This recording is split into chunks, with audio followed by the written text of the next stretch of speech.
Well, welcome once again, YCB family, and it is my pleasure and privilege always to come into your presence because you allow me that opportunity to come into your space, whether it be your home, your car, or wherever you are. So I want to say thank you. Father God, I thank you for your listening audience today.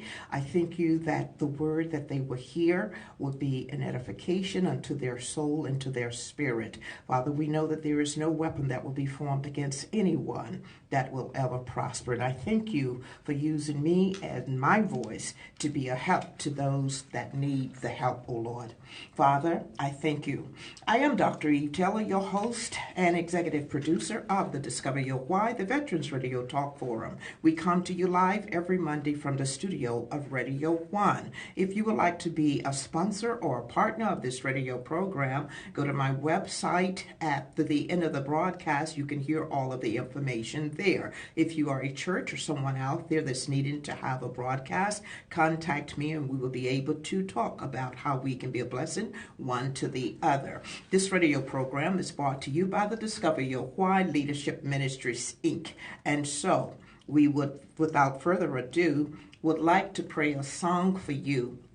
But before I play that song, I want to let you know that I am in partnership and I'm a senior advisor on the National Association of American Veterans, where we help veterans when you are in need. And now I am in partnership with the Veterans Affinity Group, which they have a backpack drive to get backpacks for young people in Puerto Rico and in Houston, Texas, because many of the people stores in that area have not come back to full participation of being able to help the young people, especially if you're Afro-American students, get these backpacks. So we are collecting backpacks from August 15th through October 31st. We want to send 500 backpacks to Puerto Rico, and we want to send 500 backpacks to Houston, Texas. And again, I want you to stay tuned and listen to the song because I have a great guest that will be coming online with me. His name is... He's retired Brigadier General Donald Bullock. And I'll be right back after we play the song. And this song is Made a Way. So my engineer over there, if she will play the song for me, Made a Way. But it seems like I don't have my engineer on point. So let me just tell you about the General. We're going to play the song now. Okay. So stay tuned and listen in to the song, and we'll be right back. God bless.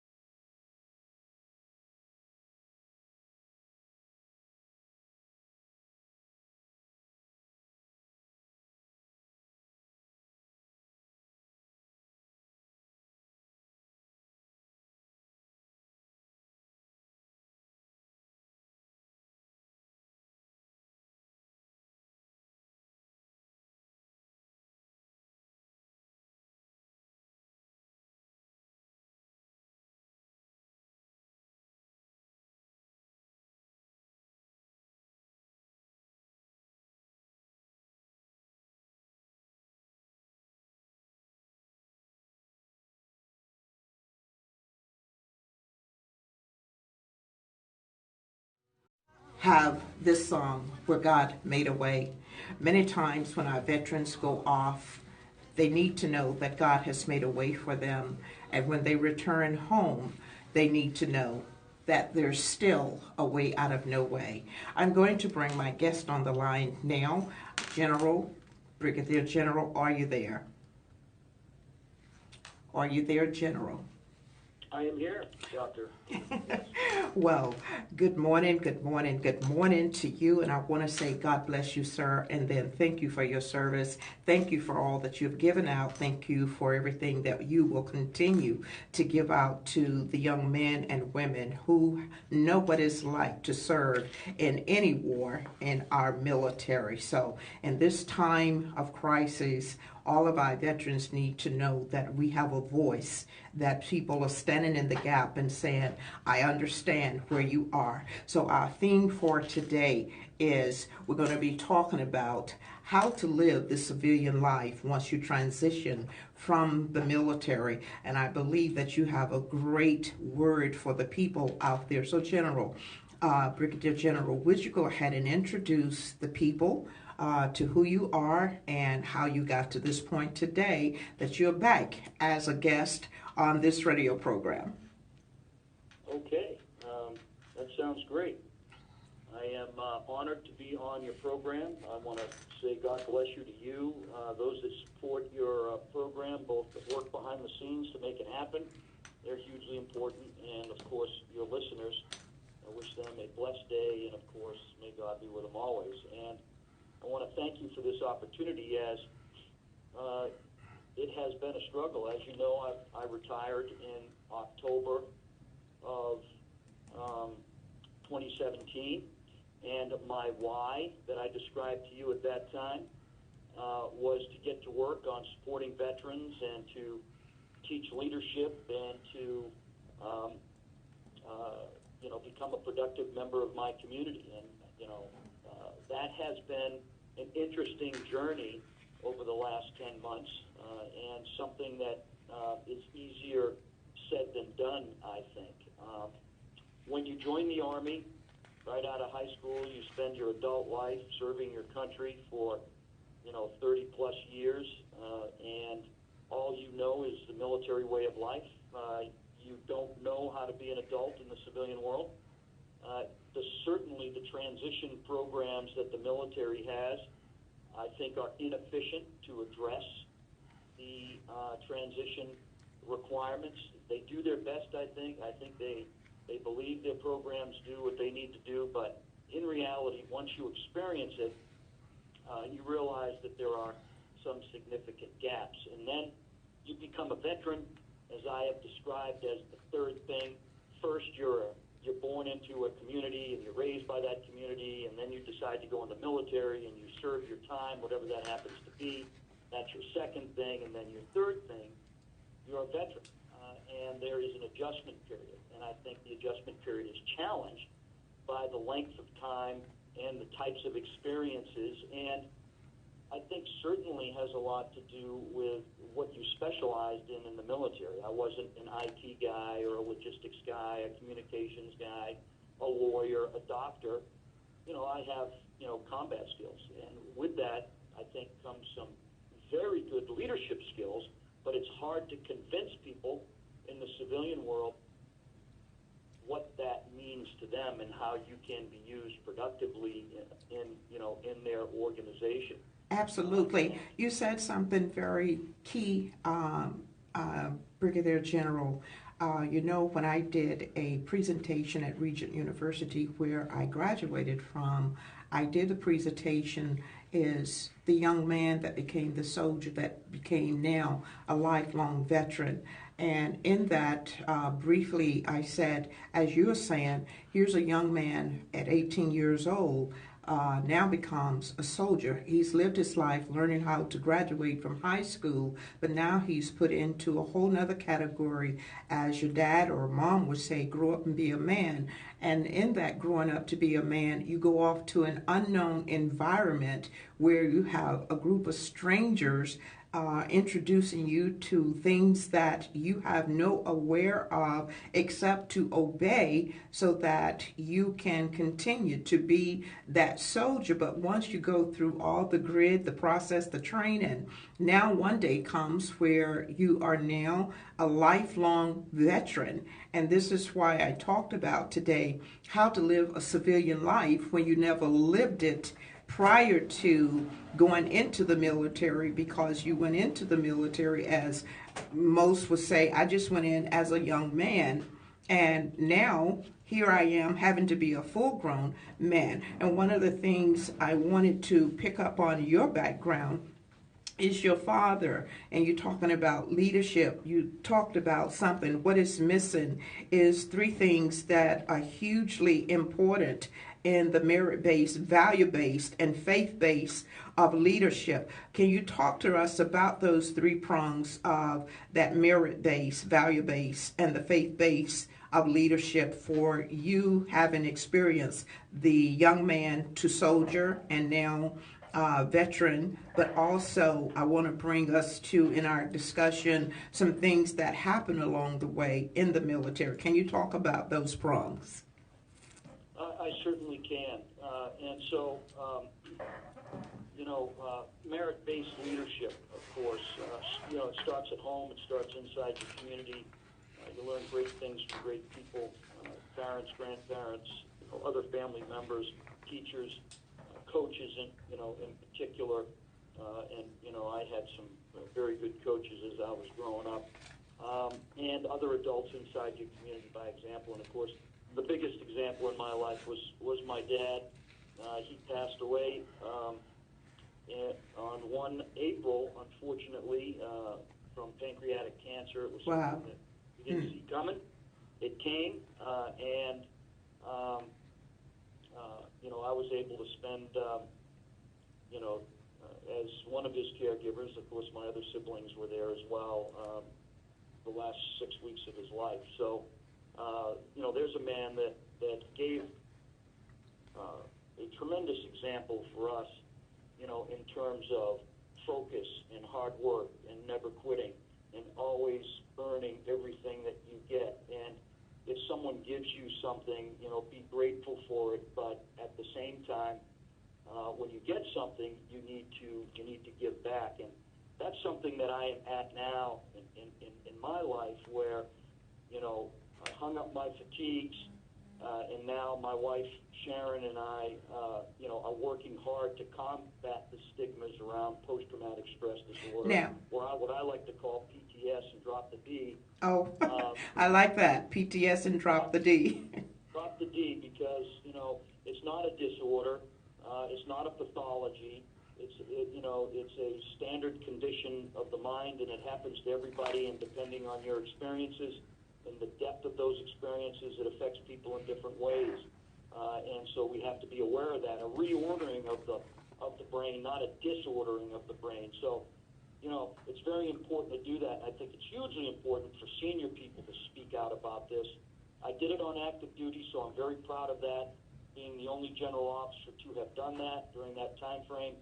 It did come at a price while I was on active duty ISS, but it was the right price to pay because we ended up helping out a lot of people. And now, as a retired officer, I continue that that mission. Right. I think it's hugely important. And then, of course, I want to talk about and teach leadership, because leadership, particularly leadership as it's connected to moral courage, Right. in our society, is hugely important. So then let me ask you, General, this question. You touched on it, but I want to just speak it into this topic of conversation, the path of wellness. As I said, the theme is how to live a civilian life, and you're talking about the leadership prong of this path of wellness. I know that you stated changing the culture and showing troops that by getting help, they can spend another 15 years in active service, benefits everyone.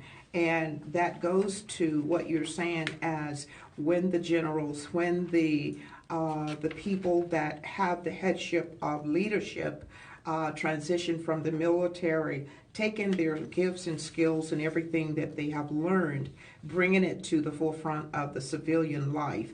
Let me do a station identifier real quick and we'll come right back. I am Dr. Eve Taylor, your host of the Discover Your Why, the Veterans Leadership Program, the Veterans Talk Forum program. I forgot that. But we've been talking to retired Brigadier General Donald Bullock, and he was Army. And if you want to call in and ask him a question, let me give you that number. It's 240-638-5430. Again, that number is 240-638-5430. So, Brigadier General, I do have someone in the studio with me who is also a retired military, And I don't know if he was listening in and have a question that he would like to ask you, but I wanted to bring retired, he's U.S. Marine, and he went into the Army and retired, but his name is Robert Mitchell, and he is now, I would say, kind of like a caregiver over the Soldiers' Home here in Washington, D.C. So good morning, Mr. Robert, and what question would you like to ask the Brigadier General? Good morning, Dr. Eve. Thank you once again. And good morning, sir, Brigadier General Donald Bullock. How are you doing, sir? I can't hear him. Okay, let me push it up. Bring your mic a Good, little good bit. morning, sir. How are you? This is Robert Mitchell. Good morning. How are you? I'm well. I'm actually, as Dr. Eve said, retired Marine, Army, and I'm actually working at the Armed Forces Retirement Home here in Washington, D.C. And you mentioned the stigma of PTSD, and having been deployed about 3 times with 2 different branches, I can certainly have a lot of friends and family that can relate to that. So from your mind, what's the biggest stigma that you see in terms of treating or addressing PTSD for our veterans? Well, the first one is the family member and the service member generally are both affected by PTS over time. So the biggest stigma is to them coming forward and asking for help because they feel as if they're going to be looked down upon, they're going to be criticized, and it will limit opportunities both in the military and in civilian life. And I think when you have a full understanding of what PTS is, and you have leaders, both in the military and civilian leaders, that are understanding of this and know that, hey, this guy or gal is as productive as they've ever been. You know, it's just like anyone else. They need some assistance, and what happens to them through PTS is not anything that interferes with their ability to do any job that they want to do. And so I think that just coming forward, the idea that they think they're weak, but they're not, they're strong, for asking for help, the fact that we have programs, good programs in place that do it, and that we have a society and a military that understands that this is a condition. This is a condition. You know, post-traumatic stress is what keeps us alive in combat. But those things and behaviors that we learn and reactions that we learn to being in combat don't transfer well to the civilian world. And so therefore, there has to be coping mechanisms that are taught both to the service member and to the family. And when that doesn't happen, negative things happen. Social withdrawal, not communicating properly, being, aggravated, angry all the time, interfering with your sleep, a sense of or a lack of self-worth. What's wrong with me? I'm weak, right? And we know today that all of that is not true. And we've had eras of veterans that have suffered in silence. This isn't a silent condition. What's silent about it is how people deal with it. And that can't be silent, right? This is a very overt thing. People call it hidden wounds. It's not hidden wounds. You can see it. It's physical, and it's very noticeable. Right. It's not like someone, missing an eye or, double amputee or, that physical injury that you can identify with immediately. But it is a physical injury. It is something that needs to be dealt with, and there are ways to deal with it. And I call it, giving our people an oil change, right? Sure. You can't run the Indianapolis 500 either as the driver or the vehicle without a pit stop. Right. And we, in my opinion, what I've seen is we treat our equipment better than we treat our people. There are reports that flag vehicles that are down when it goes below a certain percentage. Command echelons at every level are notified. Sure. Well, And General, that's let me... below 90%, but we'll operate at 60%, for our people. And, that kind of, all that has to change, right? And we need to factor in these, what I like to call, oil changes. I think it resonates well with people when you do sports analogies or analogies inside our culture that people, So, can General, understand. So, General, on that analysis and talking about the oil change, what would you say in our current environment today with our political society? I don't have much time, but in our political society today, with the military men and women still being in the military, they don't know from day to day where their role might be, whether they're coming out of the Army or they're going to be extended in any of the Army. It's like, you give them a drip of, we're going to pull down over here, but then we're going to increase over here. And so deployment, you may go over here, because I know my son experienced the frustration that when he was in the Gulf War, he was told 1 year and he ended up being there 6 years. So he came home with post-traumatic stress, because it is stressful that he was in the bunker when the Scud missile fell, and one of his friends was lost, and he only life, God bless him, was spared because he got up to go to the latrine, because he would have been in the same area where his friend was. So he suffers the fact that had I not gotten up at the time that I did to move with the other guy, I would have been lost also. So in our closing, what could you say to veterans out there from a VA standpoint with your teaching and your leadership? And Robert has one more question of you quickly. What would you say that the VA system is liking in helping the young men and women who, as you said, PTS and dropping the D? Right. Well, Doctor, that is an easy question to answer quickly. First of all, it's all about leadership, and we lack significant leadership on this, both in the military and in the veterans. And there's no connection between the two. The DoD system doesn't speak to the VA system, and so there's this huge gap. People fall into that gap. Some of them never come out. Results in suicide, homelessness, unemployment rates, and many other negative things that happen. And it's important to destigmatize and connect this to a holistic care process, physical, mental, and spiritual, that lacks all the bureaucracy that's in the system right now, so that we achieve resiliency, and then we get right into the optimum health for optimum performance, optimum integration back into civilian life, because it's tough. As a Brigadier General, I am not fully integrated yet. It's not because great people aren't trying to help me. It's just the system hasn't accounted for it yet, because people haven't put the work into it to make it right. Okay. Well, General, I do have, as you know, the commander on the hill here in the studio is giving me my signal countdown, so I know you understand what countdown means.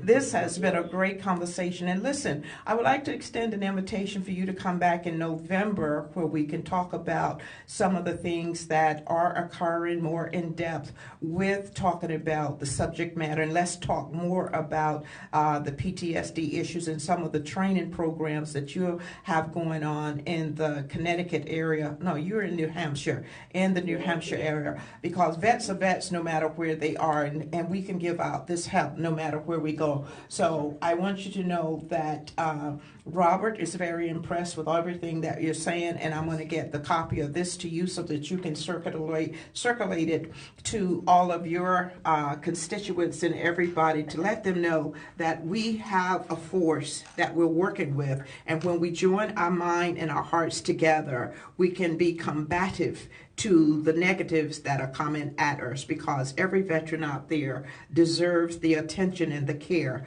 that they have fought for. Because my slogan, General, is this: it takes a whole nation to support every veteran, but it takes every local community to care for them where they live and thrive with their families. So if local communities are not doing it, who else is doing it? So you've been listening to the voice of Brigadier General. I want to say thank you so much. If you want to say thanks to our audience, we have 30 seconds. Okay, well, thank you very much. God bless you. And it is about caring for our veterans, and I think we have a lot of work to do. And I put my money where my mouth is. I've applied for VA jobs and been denied, and I'm in the VA medical system. So God bless you. Well, God bless you, and I pray that they will not deny you any further, because they say we call those things that be not as though they already are. So I call forth your job, that you're well qualified and that you will be called. You've been listening to the voice of the retired General Army, General Donna Bulldog. I am Dr. Eve Taylor, your host, and I have a co-host in the studio with me. His name is Mr. Robert Mitchell, retired from the United States Marines and Army. So if you don't know your purpose or plan, ask somebody why and what. And I want you to stay tuned for my good friend coming up, Mr. John Stevenson. Vision for Change is coming up. Don't change that dial. God bless. We're coming back to see you next week. So keep your towel on. MySpiritDC.com, WYCB 1340 AM every Monday. Tune in at 11. God bless until we see you again. You have been listening to Discover Your Why. Well, I'm coming to you live, and I want to thank all of you. Thank Miss Hazel for tuning in and staying with me. I pray that we heard something today that is a blessing, and I just appreciate everyone that will see this video, and you'll know that God is able, and to Him who is able, all things are possible if you only believe. Share this video with your friends and everyone, and let them know God is able. God bless. See you next week.